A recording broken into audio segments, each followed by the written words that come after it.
A veces usamos esos medios de la carne o la parte humana para poder acelerar o manipular las promesas de bendición que están en la palabra del Señor, y a veces nos adelantamos, nos aceleramos para poder de pronto acelerar esas promesas de Dios a nuestra vida o alguna bendición que Dios quiera derramar sobre nosotros.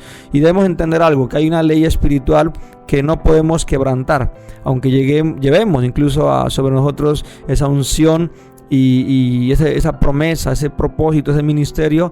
Debemos tener claro que nosotros podríamos ser usados, sanar a los enfermos. Dios coloca una unción especial, una gracia especial para hacer milagros, hacer liberaciones, en fin. Pero también la palabra advierte en Gálatas capítulo 6, verso 7, donde dice: no os engañéis, Dios no puede ser burlado, pues todo lo que el hombre sembrare, eso también segará. Entonces debemos tener cuidado con eso, porque algún día rendiremos cuentas por todo lo que hagamos en esta tierra, y por eso es tan importante que nunca caigamos en la transgresión o en el error o en el pecado que cometió Jacob. Y por eso vamos a estudiar el libro de Jacob, donde vemos la historia de él, para que usted y yo no la podamos repetir, porque eso nos puede traer consecuencias en nuestro futuro. Entonces hay varios puntos importantes que quiero enseñarle en esta enseñanza, y lo primero es como pregunta: con éxito pero sin ética. Le repito, con éxito pero sin ética. ¿Se ha preguntado alguna vez por qué hay cierta gente que triunfa en la iglesia a pesar de que su falta de ética es evidente? He visto gente leal con un nivel de éxito bastante grande, hasta he conocido hombres que disfrutaban de un cierto éxito mientras vivían en adulterio. Preguntas, ¿no? Entonces debemos saber que en la escritura Jacob es un ejemplo de alguien que quebrantó las normas de la ética. Nosotros llamamos como siervo de Dios, como pastores, la ética ministerial, que es lo que uno aprende incluso cuando estudia teología bíblica, seminario bíblico. Sin embargo, experimentamos un cierto éxito debido al llamado que de pronto hay sobre nuestra vida. Ahora, quiero que usted pueda entender algo que me escucha hasta ahora. Cuando usted lee en Génesis capítulo 25, vemos cómo Jacob pasó de manipulador a usurpador. Literalmente se robó la posición de otro. También era una persona tremenda. Yo digo que en los negocios era un negociador impresionante.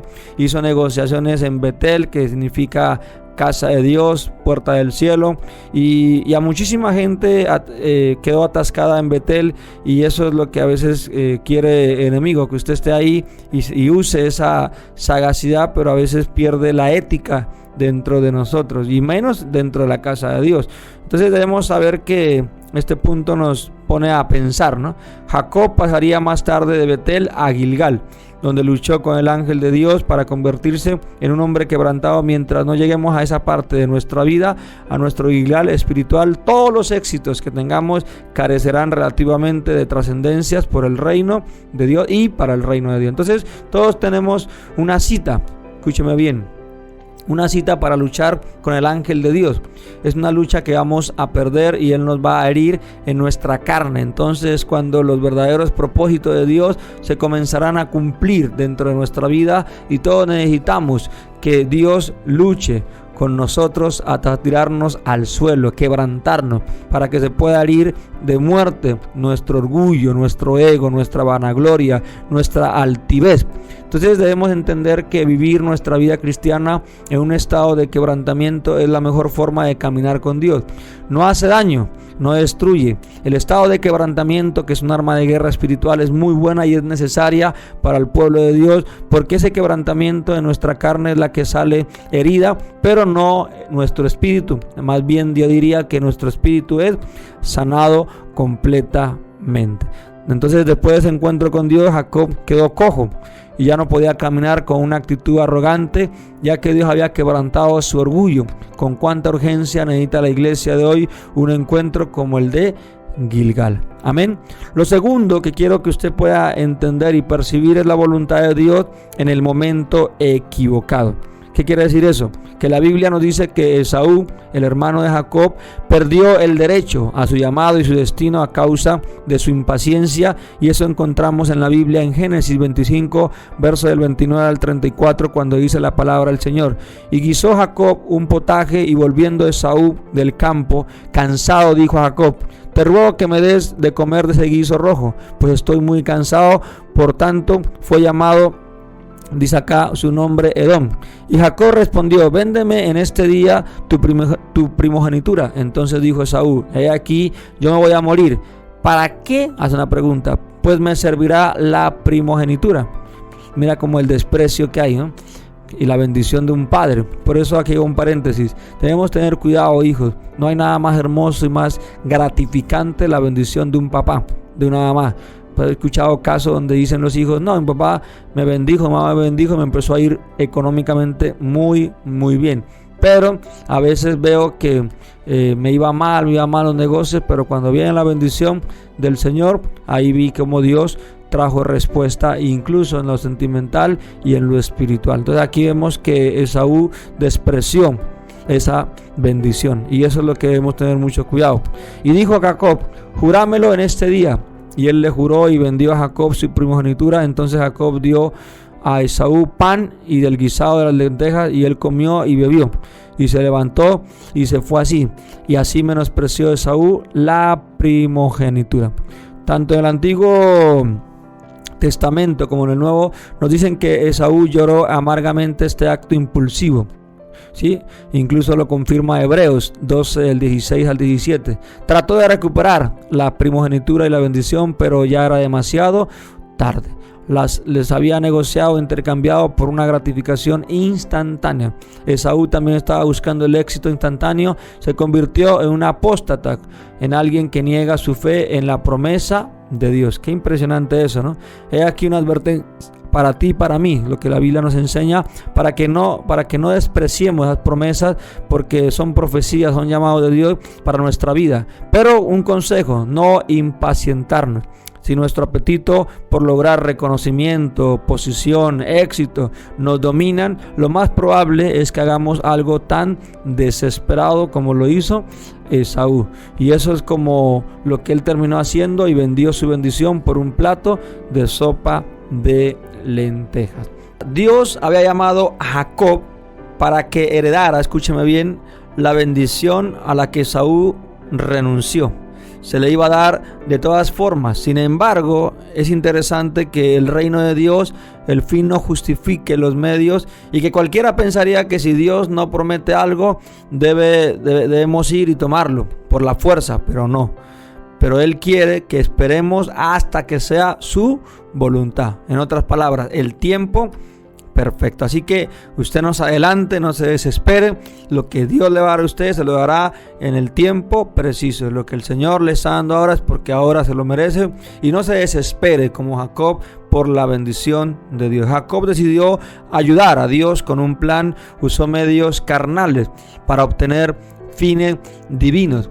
Las promesas eran para él. Cuando él nació, el Señor le había dicho a su madre Rebeca, le había dicho que el mayor, escúcheme bien, serviría al menor. Eso está en Génesis 25, 23. En otras palabras, lo que dice la palabra es que algún día Esaú iba a servir a Jacob. Básicamente, Dios había dicho así: Jacob es el hombre que el Señor había escogido, y esto está siendo decidido de antemano. Pero Jacob conocía la profecía que Dios le había dado a su madre. Su madre la conocía muy bien también, y debemos entender que también su padre. Sin embargo, Rebeca y Jacob trataron de ayudar a Dios a apresurar sus planes, sí, pero la consecuencia fue que se metieron en graves problemas. Tenemos que darnos mucho cuenta de esto, familia que me escucha hasta ahora, de que no podemos ayudar a Dios con nuestra manipulación carnal. Dios es Dios y no necesita de nuestra ayuda. Él sabe en qué momento, en qué tiempo Kairos intervinirá sobre tu vida. El tiempo Cronos es el tiempo que usted y yo vivimos, pero en el tiempo Kairos, lo eterno, se activa y trae respuesta a tu vida. Pero eso es el Señor entendiendo en qué momento te va a dar lo que tú y yo estamos pidiéndolo. Dígame amén a eso, lo creo. Diga: viene el de repente de Dios, pero tenga paciencia. La fe también es paciencia. Amén. Uno de ellos fue la forma en que manipuló a su hermano y que esta persona estaba hambrienta. Se aprovechó de que estaba hambriento pensando que su plan no tenía nada de ilegal. Hay cosas, escúcheme bien, que uno a veces ve que pueden ser legales, pero a la vez injustas. En la sociedad moderna podemos usar pleitos o amenazas legales para causar daño a la gente y hacernos con más dinero del que deberíamos. Esto podría ser legal, pero no es justo. Es una tentación que necesitamos evitar. Esto se puede convertir en un medio carnal de obtener bendiciones monetarias y debemos tener muchísimo cuidado. Así que diga conmigo: Señor, guarda mi corazón de caer en lo que no es justo y no es legal, en el nombre de Jesús. Jacob logró ganarle la primogenitura a Esaú, pero perdió su confianza, perdió la relación con sus hermanos. Prácticamente para el resto de su vida se quedó solo. Dividió a su familia porque usó medios carnales para obtener lo que era la voluntad de Dios para su propia vida. Lo tercero que quiero enseñarle de este tema es cuando la ambición reemplaza a la visión. La impaciencia es fruto de la carnalidad. Solemos irritarnos cuando alguien nos hace esperar, sin saber que gran parte de esas demoras han sido ideadas por nuestro Dios amado. Vivimos en una era de gratificación inmediata, todo rápido, de la tecnología en la cual estamos, pero cada vez que buscamos soluciones instantáneas a cualquier precio, podemos estar seguros de que la carnalidad está presente. Ella hace que nuestra visión sea reemplazada por la ambición. Nos lleva a vender lo mejor para obtener lo bueno. Hay una mejor manera de andar en los caminos del Señor y es transitar, escúcheme bien, por sus avenidas de santidad, de su justicia, de su legalidad en su tiempo. Y es la senda de la paciencia santa y la sumisión total. Amén. Así que hay una ley espiritual que no podemos quebrantar, aunque llevemos muchas cosas. Debemos esperar que Dios es un Dios de proceso. Diga conmigo: Dios, eres un Dios de procesos, dígale, un Dios de tiempos, en el nombre de Cristo Jesús. Ahora, Jacob no solamente ganó la primogenitura, sino que también recibió la bendición de su padre con el fin de engañarlo para que lo bendijera, y de un plan tremendo juntamente con su madre. Recuerde que Jacob era el consentido de Rebeca y Esaú era el consentido de su padre. Entonces Jacob le dijo a Rebeca, su madre: he aquí Esaú, mi hermano, es hombre velloso y yo lampiño. Quizá me palpará mi padre y me tendrá como burlador y traerá sobre mí maldición y no bendición. Mira cómo ellos sabían lo importante de la bendición y de la maldición. Y su madre respondió: hijo mío, sea sobre mí tu maldición, solamente obedece a mi voz y ve y tráemelos. Entonces él fue y los tomó y los trajo a su madre, y su madre hizo guisados como a su padre le gustaba. Tremendo, ¿no? Porque su madre fue cómplice. Y tomó Rebeca los vestidos, dice la palabra en Génesis 27 del 11 al 20, de Esaú su hijo mayor, los preciosos, dice acá, que ella tenía en casa. Vistió a Jacob su hijo menor y cubrió sus manos y la parte de su cuello donde no tenía vello con las pieles de los cabritos, y entregó los guisados y el pan que había preparado en manos de Jacob su hijo. Entonces este fue a su padre y dijo: Padre mío. E Isaac respondió: heme aquí, ¿quién eres, hijo mío? Y Jacob dijo a su padre: yo soy Esaú, tu primogénito. He hecho como me dijiste. Levántate ahora y siéntate y come de mi casa, para que me bendigas. Entonces Isaac dijo a su hijo: ¿cómo es que la hallaste tan pronto, hijo mío? Y él respondió: porque Jehová tu Dios hizo que la encontrase delante de mí. O sea, tremendo, ¿no? Tenían todo ya planeado. Hay gente que tiene todas las cosas, pero para lo malo, ¿no? Gente que tiene sagacidad y planes, pero para hacer cosas malas. Entonces debemos cuidarnos con ese tema. Entonces que cuando leemos esta porción de la palabra, Jacob da la impresión de ser un hombre muy religioso, pero le estaba mintiendo a su propio padre en la cara. Isaac ya era viejo, por eso es que no podía ver bien a su hijo con claridad, así que le dijo: acércate ahora y te palparé, hijo mío, porque si eres mi hijo Esaú o no. Verso 21. Entonces, ¿qué debemos entender claro acá? Que Jacob se acercó a su padre Isaac, quien lo tocó y le dijo: la voz es la voz de Jacob, pero las manos de Esaú. Verso 22. Isaac no lo reconoció porque sus manos tenían vello, como las de su hermano Esaú, así que lo bendijo. ¿Eres tú mi hijo Esaú?, le preguntó. Entonces, qué interesante acá, porque él dice yo soy, fue la respuesta, y la consecuencia de su mentira es que él recibió la bendición.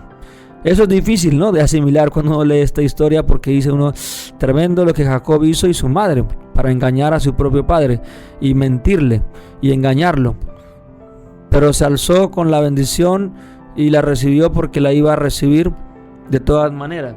Entonces es interesante porque él estaba destinada, usó medios carnales para tratar de llegar a los fines de Dios, y una bendición muy preciada descendió sobre él, pero esto no significa que Dios pasara por su alto engaño.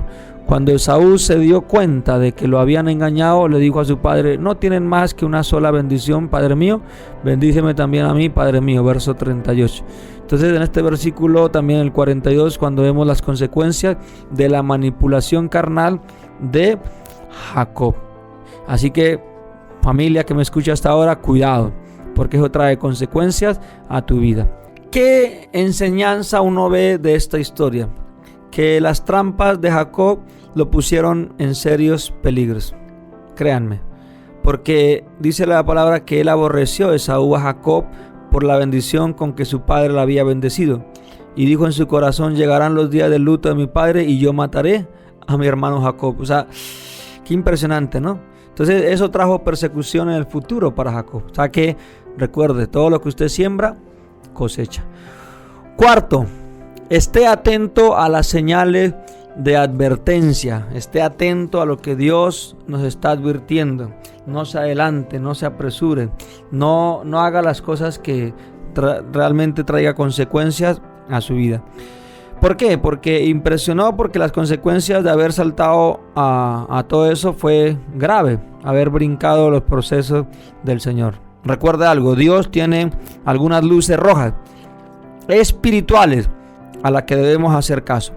Quiere que estemos atentos, alertas, vigilantes, y es necesario que nos preguntemos, ¿soy una persona honrada o soy una persona tramposa y manipuladora como Jacob? ¿Trato a la gente con honradez o digo constantemente pequeñas mentiras y medias verdades? Recuerde que las medias verdades también son medias mentiras. La ignorancia no nos va a salvar. Quinto, que debemos tener muy claro, Betel. Negociaciones con Dios. Diga conmigo, negociaciones con Dios. Aquí debemos entender algo que dice que el mismo que había manipulado a su hermano Esaú también trató después de manipular a Dios, intentó hacer negocios con él y tal vez pensara que había sido capaz de manipular tantas cosas, ¿no? O tantas circunstancias de su vida que también podría engañar a Dios. Y Jacob tuvo en Betel un sueño sobre la presencia del Señor. Y usted lo lee en Génesis 28 del 16 al 21. Y de repente Jacob dice de su sueño y dijo, ciertamente Jehová está en este lugar. Y yo no lo sabía y tuve miedo y dije, cuán terrible en este lugar. No es otra cosa que casa de Dios y puerta del cielo. Y se levantó Jacob de mañana y tomó la piedra que había puesto de cabecera y la alzó por señal y derramó aceite encima de ella y llamó el nombre de aquel lugar Betel, aunque Luz era el nombre de la ciudad primero, e hizo Jacob voto diciendo, si fuere Dios conmigo y me guardara en este viaje en que voy y me diere pan para comer y vestido para vestir, y si volviere en paz a casa de mi padre, Jehová será mi Dios. O sea que aquí lo que está diciendo la palabra es que al despertar hizo que lo que llamó un voto condicional. Eso es lo que está haciendo, porque hacen pactos con Dios de acuerdo con sus propias condiciones. Si el Señor hace esto por mí, entonces le voy a seguir. Si el Señor me bendice, voy a servirle. Entonces ahí ponemos condiciones y a veces tenemos que tener cuidado en este tema y en este asunto. Jacob puede haber dicho, va a ser mi Dios, aunque nunca vuelva a la casa de mi padre. Todo lo que quiero saber es que te estoy agradando, pero pasó el trato deshonesto con su hermano a plantearle condiciones a Dios. Podremos progresar incluso sobre la base de atajos poco honrados, pero escúcheme, al final recogeremos una amarga cosecha. Amén. Sexto, la lucha por abrirse camino a la fuerza. Jacob, que había actuado de forma tan engañosa contra su padre y su hermano, recogió una cosecha de engaño y traición entre sí mismo por parte de otros. Cuando llegó a la edad madura, su mismo suegro Labán lo engañó. Su semana de bodas fue una crisis para él. De repente, pasada ya la primera noche de bodas, se dio cuenta de que lo habían dado a la joven que él no había pedido. Tuvo que trabajar otros 7 años para pagar la dote de Raquel, la mujer que él realmente amaba. Jacob, el engañador, era ahora el engañado. Estaba cosechando lo que había sembrado. Y la cosecha era amarga. Aunque tenía la bendición del Señor, aunque tenía el maravilloso llamado de Dios a ser padre de naciones, el engañador era ahora engañado. Se desalentó tanto que se marchó de la casa de su suegro. Como ya no era bien recibido ni en la casa de Labán ni en la de su padre, estaba en tierra de nadie. El engañador había quedado aislado. No tenía ministerio, no veía ningún futuro. Solo estaba tratando de sobrevivir e impedir que su hermano lo matara. O sea que ahí se da cuenta uno todas las consecuencias que traen cuando una persona está engañando a Dios, engañando a su propia familia y todas las consecuencias que él estaba viviendo. Por eso siempre yo digo, ora por tus decisiones, mas no tengas que después orar por tus consecuencias. Y eso es lo que trajo ese truco que él tenía y era ventajoso. Se había quedado sin ideas y estaba totalmente desesperado. Yo creo que Dios en su misericordia permite esta desesperación, esta crisis, porque quiere elevarnos sobre cosas mayores, nuevos niveles. Pero Jacob estaba a punto de tener un encuentro con Dios que terminaría para siempre su sometimiento condicional a la voluntad divina, y eso lo leemos en Génesis 32, sobre este momento tan poderoso y tan especial en la palabra del Señor, cuando dice: y se levantó aquella noche y tomó sus 2 mujeres y sus 2 siervas y sus 11 hijos y pasó el vado de Jaboc. Dice, los tomó pues e hizo pasar el arroyo a ellos y a todos los que tenía. Así se quedó Jacob solo, y luchó con él un varón hasta que rayaba el alba. Y cuando el varón vio que no podía con él, tocó en el sitio el encaje de su muslo, y se desenconyutó el muslo de Jacob mientras con él luchaba, y dijo: déjame, porque raya el alba. Y Jacob le respondió: no te dejaré si no me bendices. Y el varón le dijo: ¿cuál es tu nombre? Y él respondió: Jacob. Y el varón le dijo: no se dirá más tu nombre Jacob, sino Israel, porque has luchado con Dios y con los hombres y has vencido. Entonces Jacob le preguntó y dijo: declárame ahora tu nombre. Y el varón respondió: ¿por qué me preguntas por mi nombre? Y le bendijo allí, y tomó Jacob el nombre de aquel lugar Peniel, porque dijo: vi a Dios cara a cara y fue librado mi alma. Eso está en Génesis 32, del verso 22 al 30. Qué interesante. Ahí vemos, ya empieza un panorama diferente en el caso de Jacob, porque observamos que Jacob, quien antes había sido robado y había robado la bendición de su propio hermano, seguía buscando esa bendición, no se iba a quedar quieto hasta lograrla. Entonces vemos cómo todo esto obtendría, pero de acuerdo con las condiciones de Dios y no de las suyas, no acelerando los procesos, sino entendiendo bajo la voluntad de Dios. Mientras no hayamos tenido un encuentro concreto con Dios, es como si nada tuviera significado. En nuestra vida, el encuentro con Dios es para todos. Todos los cristianos debemos tener un encuentro con Dios que transforme nuestra vida en momentos en el cual Él nos marque. Después de su desesperación lucha, Jacob no siguió siendo Jacob, su nombre cambió y se llamaba Israel. ¿Por qué se le cambió nombre de engañador a Israel? Y fue cambiado por Israel, que significa príncipe. Y la voluntad del Señor para nuestra vida es eso, que nuestro ministerio, nuestro carácter, seamos transformados de Jacob a Israel. ¿Qué quiero que usted entienda para ir cerrando este poderoso tema? Que es muy importante aprender que muchas batallas que tengamos en la carne debemos evitarlas a toda costa. Solamente hay una lucha que cuenta, y es la lucha con Dios, que necesitamos luchar con Dios, pero en una guerra santa, con la misma tenacidad de Jacob, con temor, y decirle al Señor: no te voy a soltar hasta que me bendigas, ¿sí? No te voy a dejar hasta que me bendigas. Necesitamos dejar que Dios aplaste nuestra voluntad propia y nuestra naturaleza manipuladora. Es lo que debemos entender, lo que yo puedo percibir de la vida de Jacob. Y el séptimo punto es entender que el quebrantamiento es lo que atrae a Dios, porque Dios está buscando eso, cristianos, creyentes con carnes heridas, que la palabra nos dice que Dios resiste a los soberbios y da gracia a los humildes, Santiago 4:6. O sea, que Dios está buscando es un pueblo cuyo nombre ya no sea Jacob, que ya no sean listos los sagaces, los manipuladores, los ventajosos, sino que siempre sean personas que amen a Dios. Un pueblo de Dios que esté quebrantado ante un Dios verdadero, que está buscando gente que diga: Señor, estoy sufriendo, pero estoy desesperado por ti. Voy a seguir luchando hasta que me responda. Es lo que el Señor anhela y quiere de parte nuestra, que su respuesta vendrá y que no temamos a esa lucha con Dios. No importa que salga de ese enfrentamiento cojeando en la carne como salió Jacob. De hecho, espero que así sea. Los insidiosas formas de la carne necesitan venirse abajo.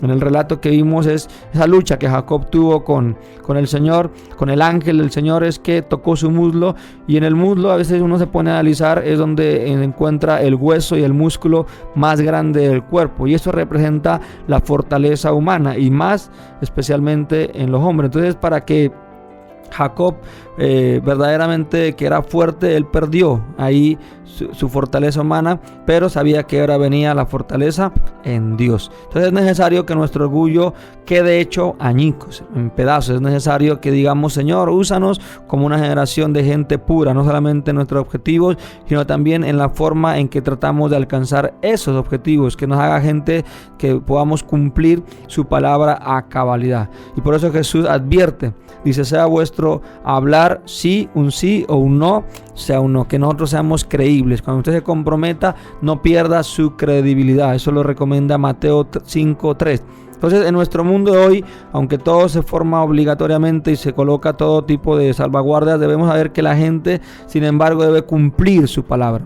Los pactos hechos en las bodas, los votos matrimoniales, los anillos, las fotos, todo eso se rompe con el tiempo. De igual modo, la gente rompe los tratos de negocios, no guarda su palabra en sus relaciones y engaña para conseguir lo que él quiere. Entonces debemos convertirnos en personas de palabra, que digamos: Dios omnipotente, a partir de hoy voy a ser una persona honorable, una persona honrada, una persona de palabra. Cuando diga que sí, la gente va a saber que lo estoy diciendo en serio.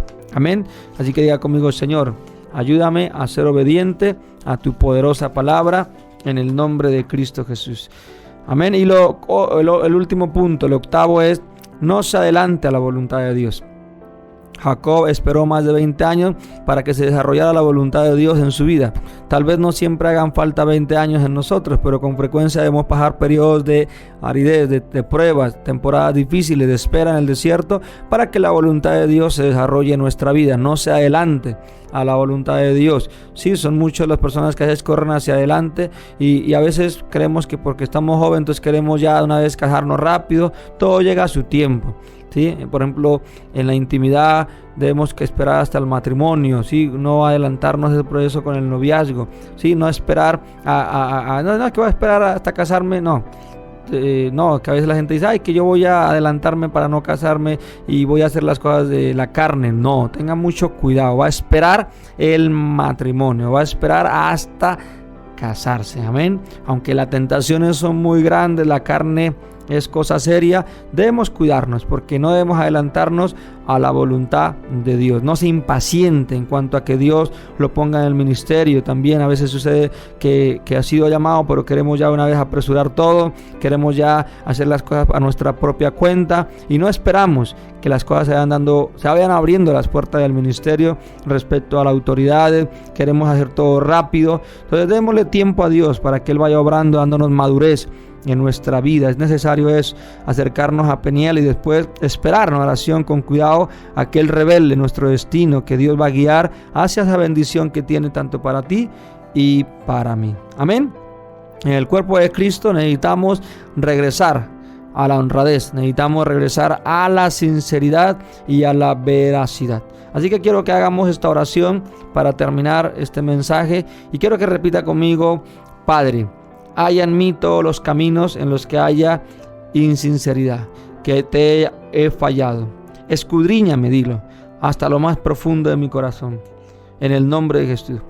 Tú, Dios, me estás preparando para algo grandioso, muy por encima de mis propias fuerzas, dígalo. Incluso de mis fuerzas carnales. En el nombre de Jesús. Quiero dejar, diga acá, todas mis armas carnales. Las pongo en tu altar. En el nombre de Jesús, Señor. Y te pido ahora tu misericordia. Estoy a punto de luchar contigo. Transfórmame de Jacob en Israel. Trasládame de Betel a Peniel. Y cámbiame por completo. Renuncio a toda ambición egoísta, dígalo. A todo temor humano. A todo deseo de complacer a todo el tiempo mis anhelos. Tomo una firme posición contra la falsedad, repítalo ahí, contra los espíritus de mentira, de engaño, de falta de transparencia, de falta de sinceridad, en el nombre de Jesús. Señor, te pido que purifiques mi mente, mis caminos, mis ojos, en el nombre de Jesús. Hiera mi carne, haz que camine cojo. Prefiero que tú, y escúchame bien, diga conmigo, hieras a mi carne, Señor, y que Satanás me destruya. Ven, oh Dios, con tu misericordia. Quiero pasar de la negociación a la rendición, de compromiso condicional a la consagración incondicional a ti. Recíbeme y acéptame. Te doy el 100% de mi vida en el nombre de Cristo Jesús. Te pido perdón por todos mis pecados, por todos mis errores. Anota mi nombre en el libro de la vida. Lávame y límpiame con tu sangre poderosa. En Cristo Jesús te doy toda la gloria y la honra a ti. Hoy reconozco que esta palabra me ha hablado, me ha ministrado y que necesito cambios en mi vida internos. En Cristo Jesús, guárdame de este error de Jacob y permíteme, Dios, que pueda cumplir el propósito divino y alcanzar esas bendiciones y promesas que tienes para mí. Amén y amén. Recuerda que te habló tu amigo el pastor Juan Gracia. Estamos para servirle. Síguenos en las redes, estaremos pendientes y sabemos que Dios está obrando a tu favor. Un fuerte abrazo, bendiciones.